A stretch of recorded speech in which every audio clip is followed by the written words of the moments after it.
Fórmula Noticias presenta.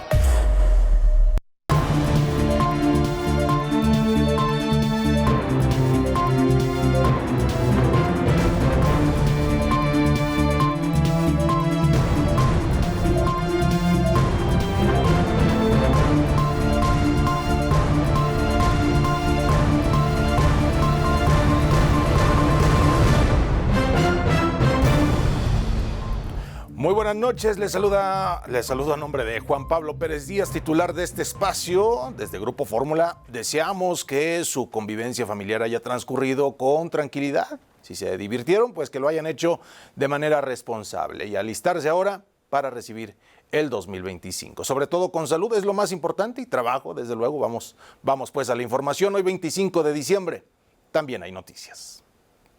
La violencia en el país no descansa ni en Nochebuena, no descansó. De acuerdo con el reporte diario del Secretariado Ejecutivo del Sistema Nacional de Seguridad Pública, ayer se registraron 54 homicidios a nivel nacional. Las entidades con mayor número de asesinatos fueron Morelos y Guerrero, seguido por el Estado de México con 5, mientras que en Jalisco, Guanajuato y Baja California se reportaron 4 asesinatos. En Guerrero fue asesinado el presidente del patronato de la Feria de Navidad y Año Nuevo de Chilpancingo, Martín Roberto Ramírez Ruiz, en plena Nochebuena en el barrio de San Mateo. La agresión ocurrió durante una tradicional marcha navideña en Chilpancingo, cuando Ramírez Ruiz fue atacado a balazos. La Secretaría de Seguridad Pública de Guerrero informó que desplegó un operativo en diversos puntos estratégicos de la ciudad con el objetivo de ubicar y detener a los responsables. En Uruapan, Michoacán, una mujer y un niño resultaron lesionados por balas perdidas, esto durante los festejos de Navidad, en 2 hechos distintos. El primer incidente se registró en la colonia La Magdalena, cerca de la medianoche, cuando una bala impactó en la cabeza. Sí, fue en la cabeza de una mujer de 40 años de edad. El segundo caso fue en la colonia Elías Pérez Ábalos, donde un menor de 9 años, un niño, resultó herido cuando celebraba con familiares y amigos. En Guanajuato fue detenido uno de los presuntos sicarios involucrados en el asesinato del presidente municipal de Tancanwitz, San Luis Potosí, y también en ese ataque resultaron muertos 3 colaboradores del alcalde. Bueno, ellos fueron acribillados el pasado domingo 15 de diciembre en la zona huasteca. El detenido, este hombre que fue detenido en Guanajuato, de nombre Edgar, fue capturado gracias a una orden de aprehensión y ya fue trasladado a la capital potosina, a lo que es el penal de La Pila. Ya días atrás fue detenido, y se lo informamos en este espacio, fue detenido José Guadalupe alias Pepe Lupe, quien fue vinculado a proceso, pues él sería el autor intelectual. Él, Pepe Lupe, habría contratado a varios sicarios originarios de otro estado de la República para ejecutar al alcalde de Tancanwitz, Jesús Eduardo Franco Lárraga. Esto lo reveló María Manuela García Cázares, titular de la Fiscalía General de San Luis Potosí. En tanto, Edgar N., el detenido en Guanajuato, sería uno de esos sicarios contratados por Pepe Lupe. Por cierto, José Guadalupe, Pepe Lupe, en años recientes había venido operando políticamente dentro del círculo cercano a la dirigente estatal de Morena en San Luis Potosí, y pues ahora se revela que él, Pepe Lupe, sería quien ordenó el asesinato del alcalde de Tancanwitz, emanado precisamente de ese partido político de Morena.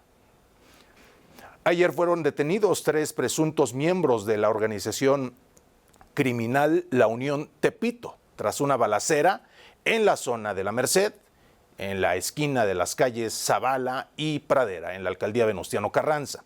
Elementos de la Secretaría de Seguridad Capitalina se enfrentaron con los presuntos integrantes de la Unión Tepito, dedicados al narcomenudeo, cobro de piso, extorsión y homicidios en la zona centro de la capital del país.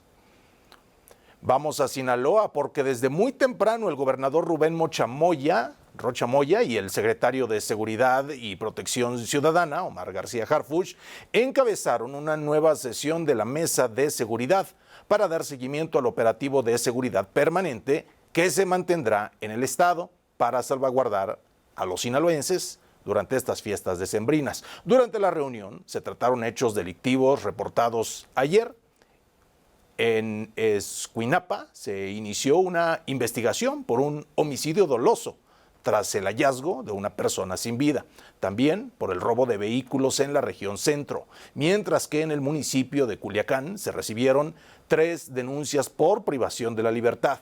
Además, el secretario de Seguridad informó que en Culiacán fueron detenidas 4 personas, son parte ellos de una célula generadora de violencia. En este operativo, un agente de investigación resultó herido. Han pasado 107 días de violencia ininterrumpida en Sinaloa, que inició tras la disputa interna por el control del cártel de Sinaloa entre las facciones de los Chapitos y la Malliza. Desde el inicio de esta guerra, mi compañero Juan Pablo Pérez Díaz realizó una cobertura especial desde Culiacán, reportando las horas más críticas que se han vivido en el estado de Sinaloa. En una noche silenciosa, en una noche donde pocos circulan. Vinimos para que no nos contaran. Hoy es el 4º día de violencia generalizada en Sinaloa. Antes era solo en Culiacán, la capital. Hoy los hechos se han extendido a El Dorado, San Ignacio, Elota, Cozalá, en el municipio de Nabolato, algunos hechos esporádicos en Mazatlán. Vinimos para que no nos contaran. Y hoy nos hemos topado con personas asesinadas, vehículos de personas privadas de su libertad, un enfrentamiento entre civiles y militares, un joven que estuvo a punto de morir, un lote de coches rafagueado. Vinimos para que no nos contaran. Y para platicar sobre lo que ocurre en Culiacán, sobre lo que ocurre en Sinaloa, saludo a Felicitos Trujillo, corresponsal de Grupo Fórmula en Sinaloa, conductor de Grupo Fórmula Entidad. Estimado Felicitos, gracias por acompañarnos. Pues en una noche complicada, yo creo que es la primera noche en la que sales a estas horas de la noche. Exactamente, Juan Pablo, muchas gracias, bienvenido acá a tu tierra. Y así como lo dices, y venimos con zozobra porque no habíamos querido salir. De hecho, todavía veníamos con cierto temor aquí al centro de la ciudad. Es una situación complicada, temerosa desde el lunes. Se advierten este tipo de situaciones que nos hacen resguardarnos en nuestros hogares. Sí. No hay un protocolo, simplemente todos ante la cantidad de sucesos violentos que ocurren, no hay como resguardarnos en el hogar y tratar de evitar salir lo más que se pueda, Juan Pablo. En otras partes del país y aquí mismo aseguran que los sinaloenses están acostumbrados a la violencia. Esa es una afirmativa. Hay violencia, siempre hay violencia, pero creo que no este tipo de violencia, Felicitos. Recordamos el culiacanazo del 2019, el del 2023, que tenían un principio y un final, un propósito de tener a Ovidio Guzmán. Pero lo que hoy estamos viviendo no es un culiacanazo, o quizás sí un culiacanazo extendido.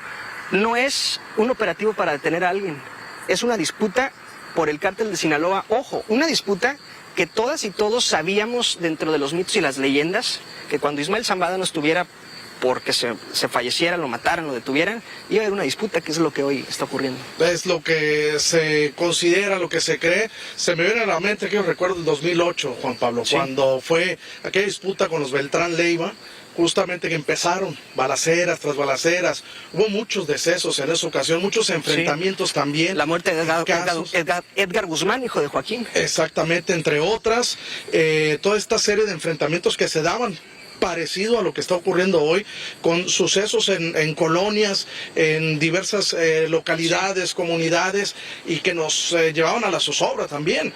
Y ahora una situación más compleja, más complicada, porque si bien pues, diste cobertura a 2 culiacanazos, pasaban esas situaciones derivadas de una detención, un día, 2 y se acabó. Un día, 2 y se acababa, más un otro día y volvía toda la normalidad. Rápidamente se ponían manos a la obra a limpiar toda la, sí, serie de carros y todos los bloqueos, ponchallantas y todo lo que ocurría, y medianamente se intentaba volver a la normalidad, sí, pero ahorita, 4 días, Juan Pablo, la verdad ha estado complicado.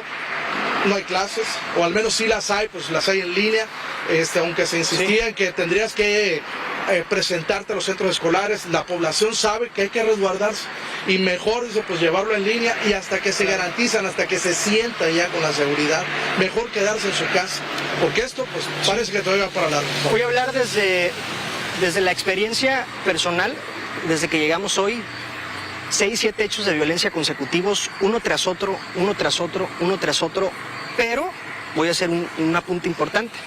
Yo no he visto hoy gente armada por las calles, sí las hay, quién mató al joven del supermercado, quién levantó al joven en la 21 de marzo hace un ratito. Claro que hay gente armada en las calles, los videos nos los han mostrado. Yo no he visto gente armada, al menos no hasta hoy, y espero no topármelos. Pero la realidad es que en los últimos días han vuelto tan común la gente, las personas armadas en la calle, que ahorita podría pasar un convoy por aquí. Felicitos. Exactamente, y pues para tratar todo este tipo de situaciones queremos quedarnos en nuestro hogar, pero son frecuentes y ahorita se ha estado mucho viralizando, ¿no? Cada video, cada grupo de WhatsApp, tienes bastantes grupos que compartir con las personas y te están enviando en tiempo real situaciones, reportes. Aquí está pasando un convoy, aquí por este sector, escuché unos balazos aquí cerca de mi casa. Dice, pues ¿qué hacemos? ¿Dónde se reporta? ¿Quién va a acudir a este reporte? O simplemente alguien me cree que esté pasando algo. Porque luego se dan los reportes y dicen las autoridades, vamos a ir, no se confirma nada, ya fuimos, no había nada, pero sí, la verdad se vuelve una situación complicada el estar con ese zozobra, con ese pendiente de qué es lo que está pasando, si realmente está ocurriendo, y como lo has dicho, pues yo prácticamente tengo que salir todos los días a mis trabajos, el programa de radio, el programa de radio. Acá en Culiacán no me he topado con ese tipo de situaciones, espero no encontrármelo, ni ahorita que nos regresamos a nuestro hogar, ni durante el día. De hecho, trato de hacer transmisiones en el trayecto para mi noticiero y comentarle a la gente qué es lo que está pasando, negocios solos, pocos camiones, ayer como que se empezaba a normalizar, luego baja.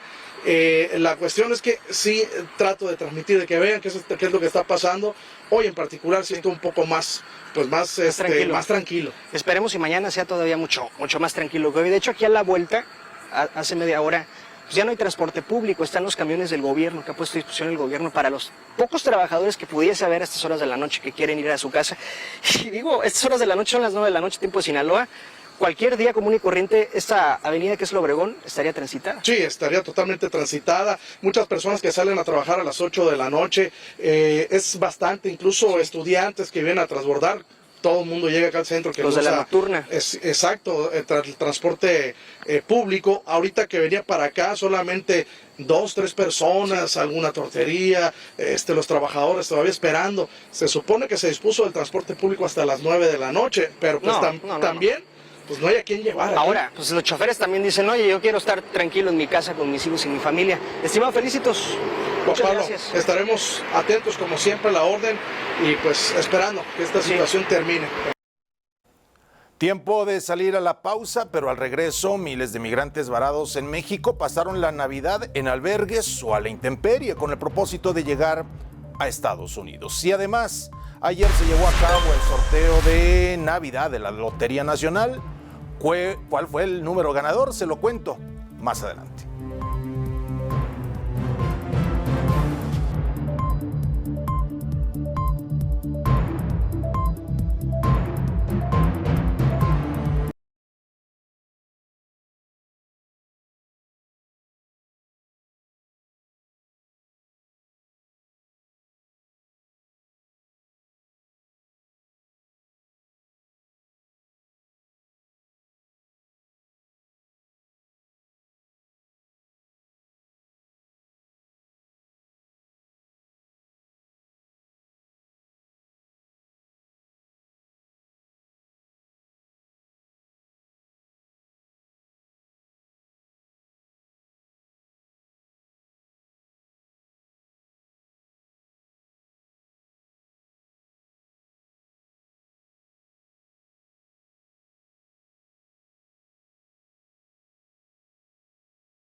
Esta semana miles de migrantes salieron en 2 caravanas desde Pijijiapan, Chiapas, por lo que pasaron Navidad caminando y durmiendo sobre la carretera Panamericana Federal 200. Los contingentes que salieron el pasado 12 y 18 de diciembre decidieron no interrumpir su camino durante Navidad y seguir adelante, pues temen que el tiempo que se les lleve trasladarse a la frontera norte no sea suficiente para lograr ingresar a Estados Unidos antes de la investidura de Donald Trump. En tanto, miles de migrantes celebran la Navidad varados en la frontera sur de México en medio de la incertidumbre que ha creado el presidente electo de Estados Unidos, Donald Trump, sobre implementar políticas migratorias más restrictivas. Algunos migrantes lograron pasar las fiestas en albergues instalados tanto por el Instituto Nacional de Migración como por espacios instalados por iglesias, pero otros pasaron las fiestas en las calles de Tapachula, muy cerca del Parque Bicentenario. El regreso de Donald Trump a la Casa Blanca implica un gran reto para México en temas migratorios, pero también una ríspida relación en otros temas. Sobre esto, mi compañero Juan Pablo Pérez Díaz platicó con el internacionalista Fausto Pretelín. Hemos decidido en este cierre de año invitar a platicar con nosotros a Fausto Pretelín, internacionalista. Hay muchos temas que tocar sobre este 2024 que concluye, pero también las predicciones, los pronósticos para el próximo año. Estimado Fausto Pretelín, como siempre, un gusto. Igualmente, Juan Pablo, un gusto platicar contigo. Pues vaya que hay temas. Este 2024 estuvo muy movidísimo. La tregua entre Israel y Hezbollah por 60 días todavía no termina. Novedosos ataques en el otro frente, Ucrania-Rusia. El ataque hacia Donald Trump, luego gana la presidencia de la República. El derrocamiento del régimen de Siria apenas hace algunos días. La situación en Corea del Sur, en fin, híjole, hay bastante tela de dónde cortar. ¿Qué te gustaría destacar de inicio de este 2024? Bien, a ver, yo creo que por la noticia que fue positiva desde el punto de vista de que siempre la inexistencia de un dictador es una buena noticia para el mundo, o debería de ser para el mundo, sorprende la rapidez, ¿no? Hablo del dictador sirio, Bashar al-Assad, la rapidez en la que cayó, 12 días, en donde un grupo islamista lo va asediando al país, a Damasco.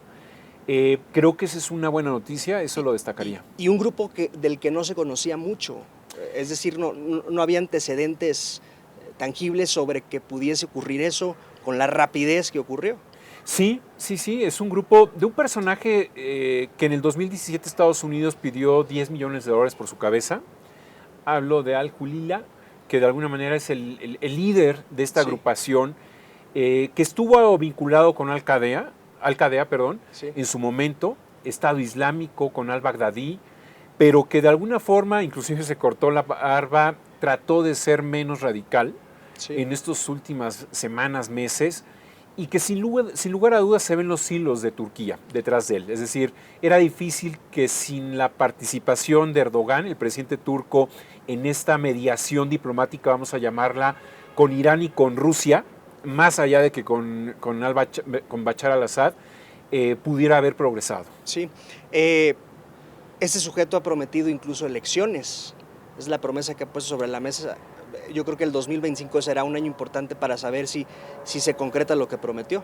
Sí, vamos a ver si cumple. Siria se habla que es un país, pero en realidad son como 3 o 4 países. Sí. Una tercera parte fue tomado por los kurdos, vinculados con Estados Unidos inclusive, enemigos frontales del turco Erdogan. Pero también hay radicales, hay cristianos, hay chiitas, hay sunitas, hay de todo. Entonces, sí, yo creo que va a ser un país tutelado por Estados Unidos, hay que decirlo, por Europa, en las próximas semanas, meses, y quizás pronto haya una convocatoria de elecciones, pero hay que recordar, Juan Pablo, que este país, Siria, tiene 50 años de dictadura de los Assad. Entonces, está totalmente colapsado. Le falta musculatura, está en huesos, para decirlo con claridad, y para poder llegar a un estadio en donde haya elecciones, sí se necesita que el mundo lo apoye. Y por lo pronto son suficientes las imágenes de familias enteras regresando. ¿Cómo es que se saturaron las carreteras? Era impresionante el fin de semana. En el primer minuto del derrocamiento hubo familias que regresaron a su lugar de origen y por otro lado, en estos tiempos donde hay celulares y hay internet, pues literal, las imágenes en vivo de cómo es que los rebeldes ingresaron a la mansión del derrocado presidente y mostraron lo que ahí tenía, impresionante, los lujos en los que vivía. Sí, nos hemos acostumbrado a que las casas de los dictadores que huyen, de alguna manera, pues tienen exceso de lujo. Y cuando huyen, bueno, pues Sí. de alguna manera dejan prácticamente todo. Y sí, hemos visto unas escenas escabrosas. Túneles de 7 pisos. Sí, gente que está en la cárcel, que los guardias de seguridad los observan a través de pantallas, pero que no encuentran ahora por dónde meterse para poder ubicar a esas personas, pues que han sido torturadas, han sido maltratadas.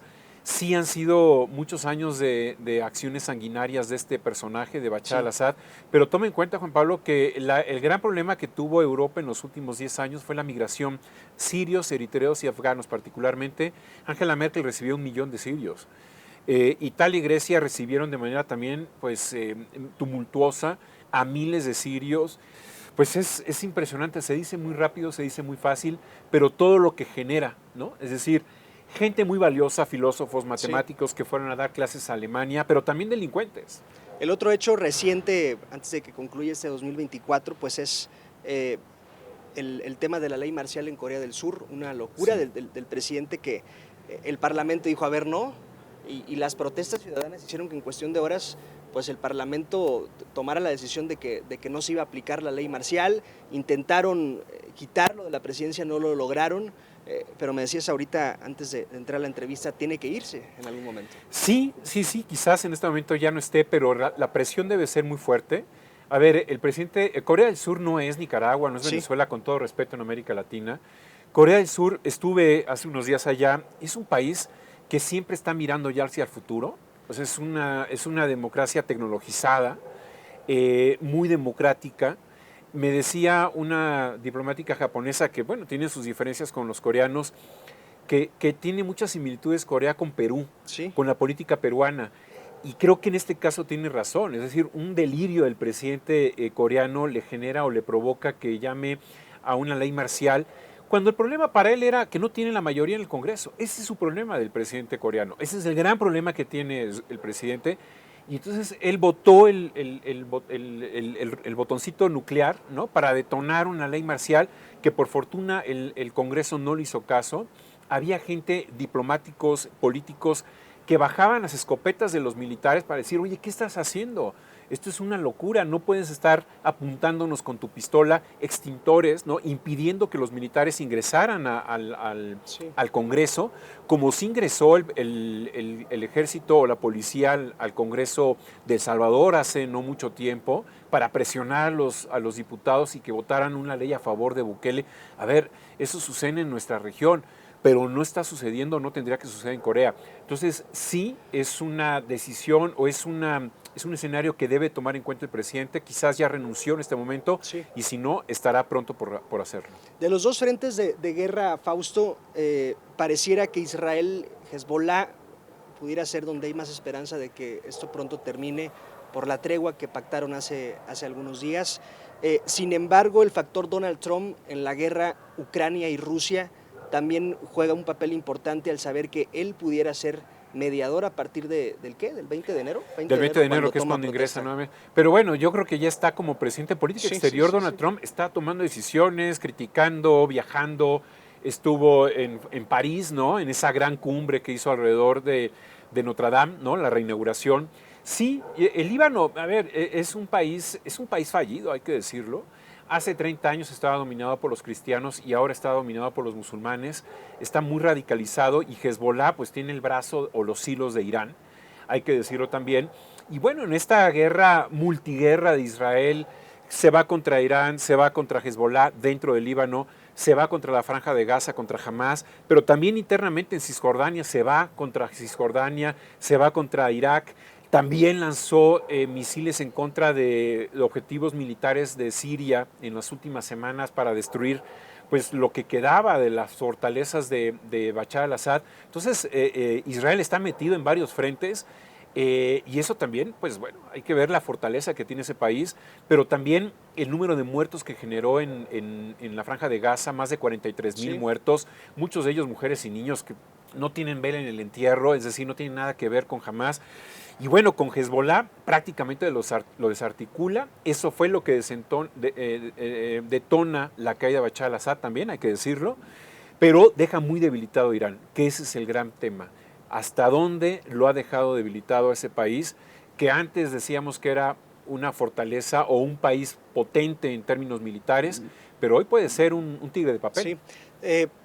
Yo no sé si en el 2023 se insistió tanto en una posible guerra mundial como se insistió en el 2024, que hay quien lo ha calificado como una locura, hay quienes dicen que los líderes nucleares no se atreverían a atacarse entre sí, sabiendo de las pérdidas que esto ocasionaría para ellos mismos, pero en 2025 podríamos seguir teniendo la latente posibilidad de una tercera guerra mundial. Mira, sin lugar a dudas, cuando Putin salió de los tratados internacionales y Estados Unidos también, hay que decirlo, nucleares, pues lógicamente cuando se escucha la palabra nuclear se pone la piel chinita, es decir, estamos más cerca. No sé qué tanto más cerca, pero sí nos estamos acercando. Hay unos, creo que es en Europa, en alguna parte, unos expertos físicos en la materia, en donde le llaman un reloj nuclear. Es decir, mientras se acercan las manecillas a la medianoche, estamos más cerca del apocalipsis o de lo que puede ser una guerra nuclear, que es lo mismo. Y sí se está acercando, es decir, las manecillas se están acercando a las 12 de la noche, que detonaría una tercera guerra mundial. Ojalá que no ocurra, pero en realidad es muy peligroso lo que estamos viviendo. Si China se pelea con Estados Unidos. China, al menos en términos comerciales, es donde hay una fuerte adversidad. Cuando China recupere Taiwán o decida invadir a Taiwán, ahí las cosas se van a poner más duras. Ha amenazado con hacerlo en términos diplomáticos, retóricos, si tú lo quieres, inclusive con ejercicios militares alrededor de la isla de Taiwán. Pero ese es el primer paso. China, me queda claro. Estados Unidos siente que le pertenece Taiwán. Estados Unidos siente que defiendes a Taiwán.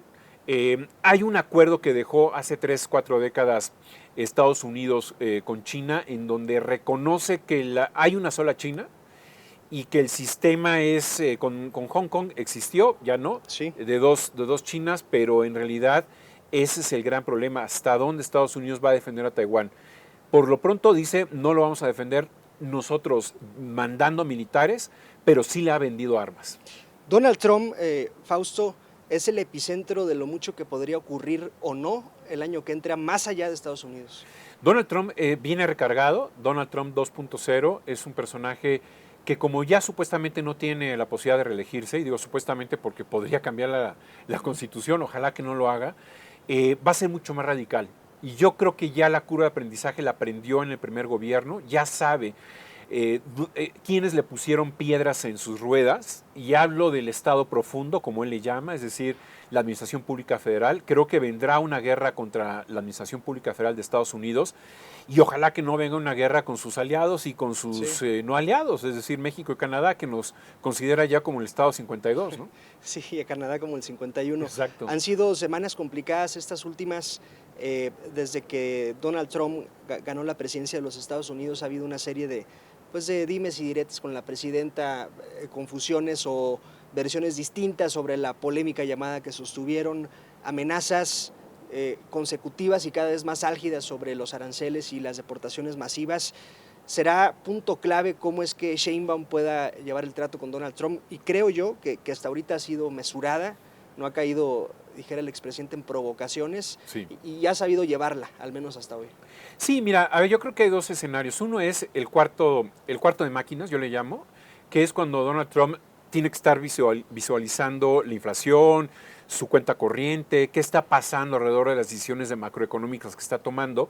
Y otra es el arma de los aranceles, que lo utiliza a manera de amenazar, como una herramienta para amenazar a los contrarios, en este caso a México. Entiende Claudia Sheinbaum ya lo que ocurrió en el sexenio pasado con López Obrador. Ellos entendieron el quid pro quo, es decir, yo te amenazo con poner aranceles, pero si tú me ayudas a poner a la Guardia Nacional en la frontera con Guatemala y a recibir a los inmigrantes que yo voy a deportar, no te lo voy a imponer. Sí. Eso fue lo que ocurrió. Vamos a ver si es lo que va a volver a ocurrir. Es decir, es una moneda de cambio, digamos. el Sí, arancel. utiliza los aranceles como moneda de cambio. Y que la Guardia Nacional puede ser moneda de cambio de México. Si tú me Sí. pones aranceles, yo te quito la guardia. Exactamente. Sí. Es decir, si tú me impones aranceles, yo no veo lo que sucede en mi frontera sur. Si entran, que entren, yo no voy a hacer nada. Y si quieren llegar a la frontera con tu país, pues tú te vas a encargar de hacer lo que tú quieras, pero más allá de nuestra frontera mexicana. Ha sido descabellada la propuesta que hacen algunos, como el senador Cantón, que decía, bueno, pues ya no hay que hacer tratos con Estados Unidos, sino con China, pero China no compra, sino que vende.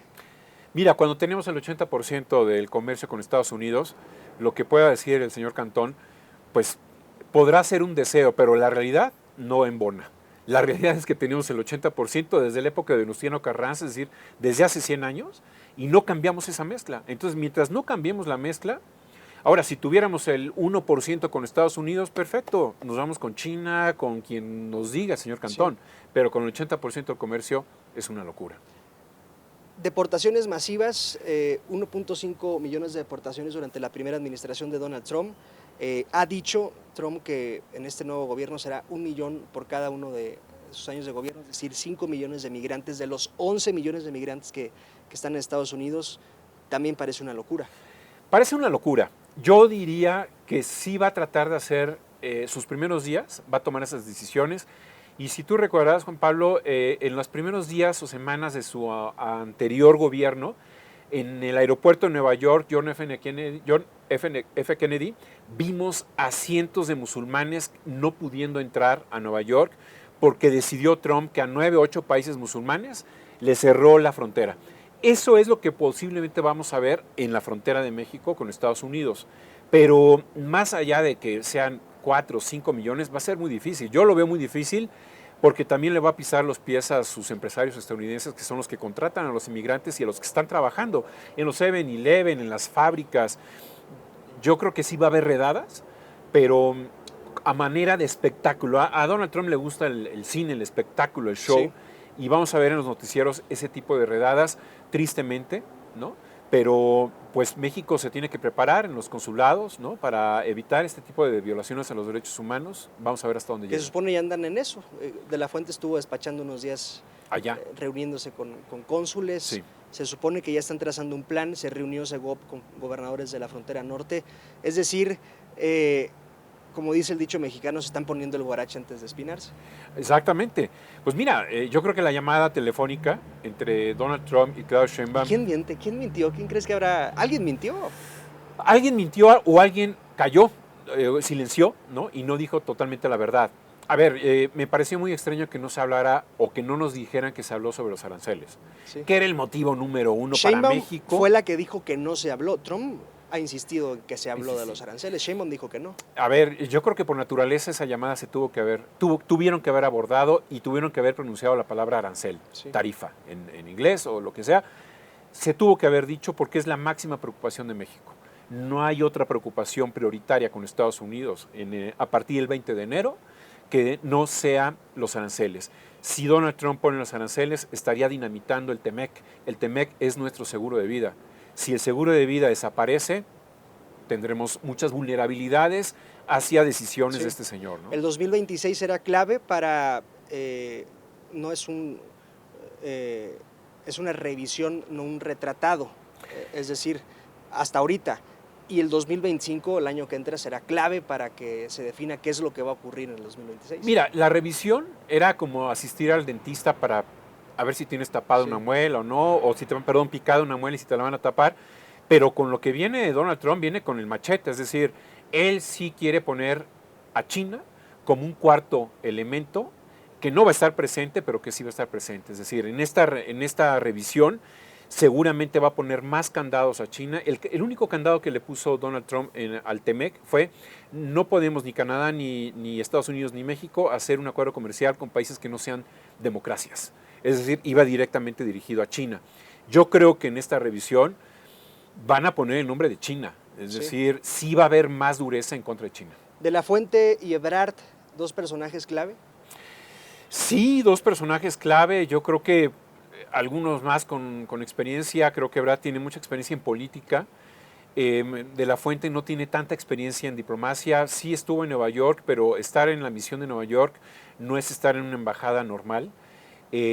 Ojalá que les vaya bien, por el bien de México, a los dos, que tengan buenas decisiones. Pero bueno, si tú recuerdas, había hace unas semanas en México el run de que si traían a Videgaray o no a ser como una especie de colaborador. Mira, que traigan a quien quieran, con tal de que... Yo creo que Donald Trump es totalmente anticlimático, antipolítico, y funciona mucho. Yo siempre he dicho que antes de tomar elección, el centro de poder en Estados Unidos no está en Washington, está en Mar-a-Lago, está en Florida, está en su casa. Es ahí donde viajó Javier Milei, donde viajó Trudeau. Sí. Y ahí es donde yo digo, deben de estar los mexicanos también.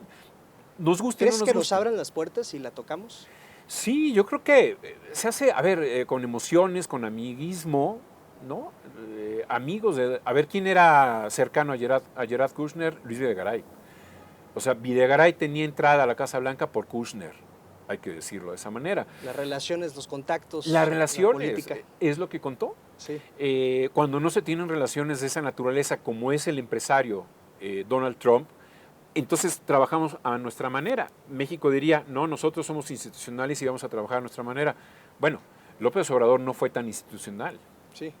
Fausto Pretelín, predicciones, pronósticos, digo, hay que aventurarnos una o dos que me quieras dar para el 2025. Seguramente habrá muchos sismos políticos, diplomáticos al inicio del gobierno de Donald Trump.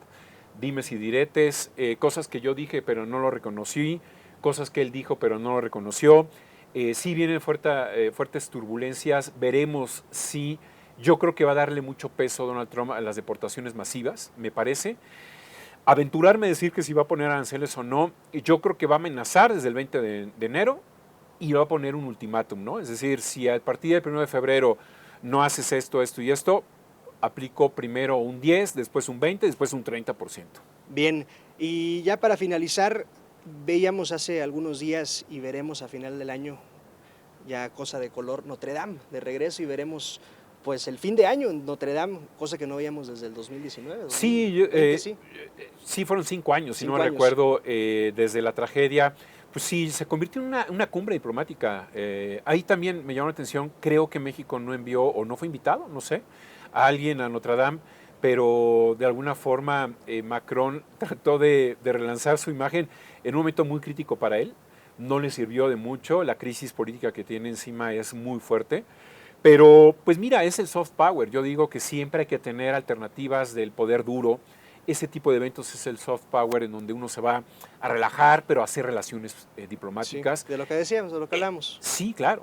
Es el momento para decir, oye, no hagas esto, ayúdame con el otro. Dame una cita, recíbeme. Sí, ese es el punto. Y es lo que no hizo nuestro anterior presidente. El soft power no lo entendió, no lo quiso entender y es importantísimo hoy en día. Bien, Fausto Pretelín, gracias Juan Pablo, por hoy y por las colaboraciones a lo largo del año y que sea un gran 2025. Igualmente, que tengas un buen año y todos tus televidentes. Muchas gracias, es el internacionalista Fausto Pretelín. Tiempo de salir a la pausa, pero al regreso el Frente Frío número 18 mantendrá bajas temperaturas y hasta heladas en gran parte del país. Y además se vino abajo un avión de pasajeros en Kazajistán, dejando hasta el momento son 38 muertos, decenas de muertos. Le cuento al regreso de la pausa.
El Servicio Meteorológico Nacional informó que el nuevo Frente Frío número 18 se extenderá sobre el noroeste de México, y en interacción con una vaguada polar y la corriente en chorro polar, producirá lluvias aisladas en Baja California, así como descenso de temperatura y fuertes rachas de viento.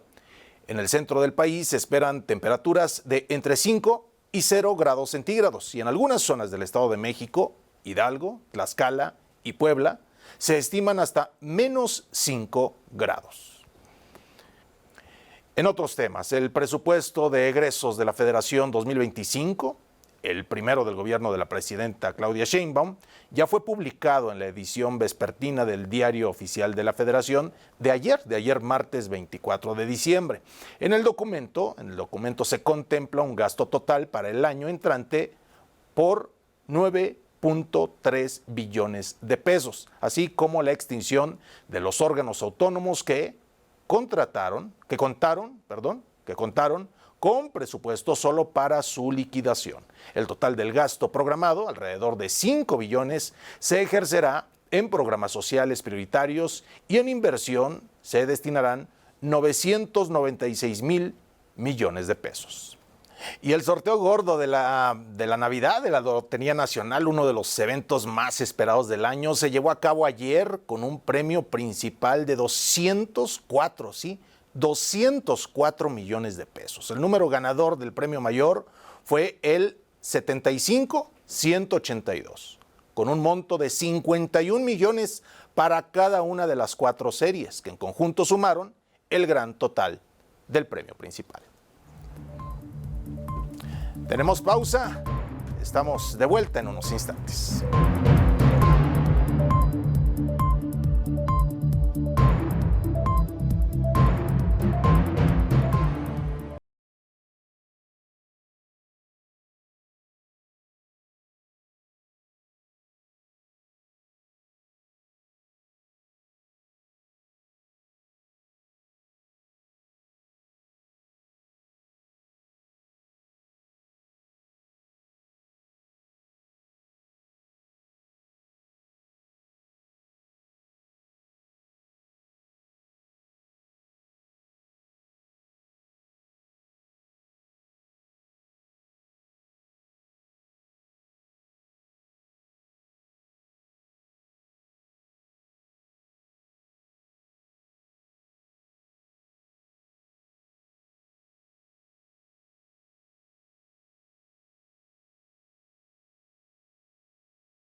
38 personas murieron luego de que un avión se desplomó cerca de la ciudad de Aktau, en Kazajistán. Según las autoridades de ese país, 38 personas murieron de 67 tripulantes que iban en total. Los pasajeros supervivientes narraron a medios internacionales que escucharon una explosión y posteriormente inició el descenso repentino. El presidente de Azerbaiyán señaló que, según la información que había recibido, el avión cambió de rumbo debido al mal tiempo, pero la causa del accidente se desconoce y debe investigarse a fondo.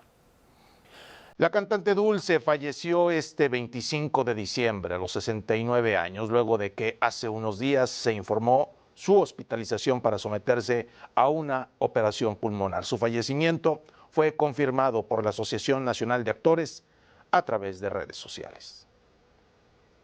Para hablar sobre la lamentable muerte de Dulce, saludo a Maxine Woodside, periodista de espectáculos, conductora de Todo para la Mujer. Buenas noches. ¿Con qué recibimos la Navidad, Maxine? Ay, sí, Gerardo, qué barbaridad. Qué mala noticia, hombre. Todos teníamos la esperanza de que Dulce saliera adelante.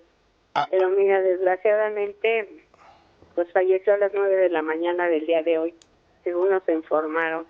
Había especulaciones desde semanas atrás, Maxine, luego de que fue internada la cantante, y bueno, había avisos de que iba avanzando para bien, que iba mejorando su estado de salud. Pues sí, fíjate que tuvo un problema. Primero tuvo un problema en el riñón, le quitaron un tumor del riñón hace como 6 meses. Realmente no hizo ni la quimio ni la radioterapia. Ella quería seguir trabajando y yo creo que también eso le pudo haber afectado, porque luego le dio una pulmonía y de ahí se puso mal, se fue al hospital. Inclusive, fíjate que ya muy afónica, fue a una boda y le regresó el dinero a los novios y les dijo que no podía hacer el show porque estaba afónica, que podía regalarle 3 canciones en playback, y así lo hizo.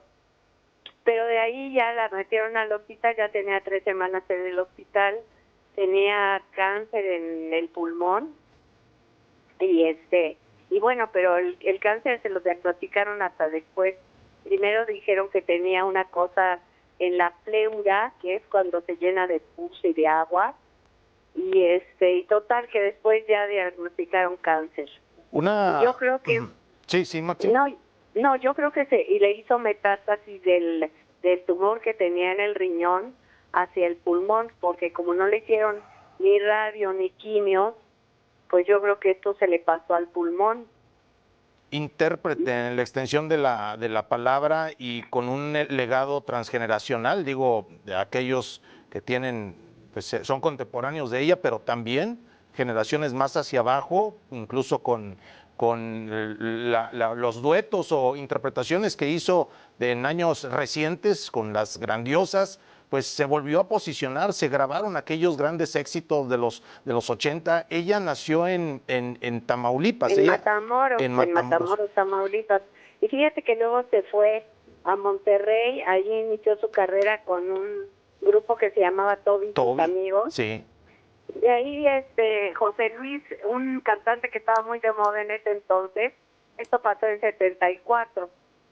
Entonces este cantante que estaba muy de moda la ayudó, se vino a la Ciudad de México. Y fíjate que cuando le grabó a don Armando Manzanero, Señor Amor, se fue primero al festival en España, en Mallorca. Ahí ganó como mejor intérprete, mejor canción y la más fotografiada. Y luego con la misma canción de Señor Amor se fue al Festival Yamaha en Tokio y también ahí ganó la canción. De ahí se fue a otro festival en Bulgaria, pero no con Señor Amor, sino con la cantante, se llamaba la canción. Y de ahí ella tomó ya le decían Dulce, pero ahí ya se puso Dulce la cantante. Es que su nombre real era... Es Bertalicia Nogueras Cárdenas. Bertalicia, pues, artísticamente conocida como Dulce. Y Noguerat, su papá era alemán o descendiente de alemanes. Sí.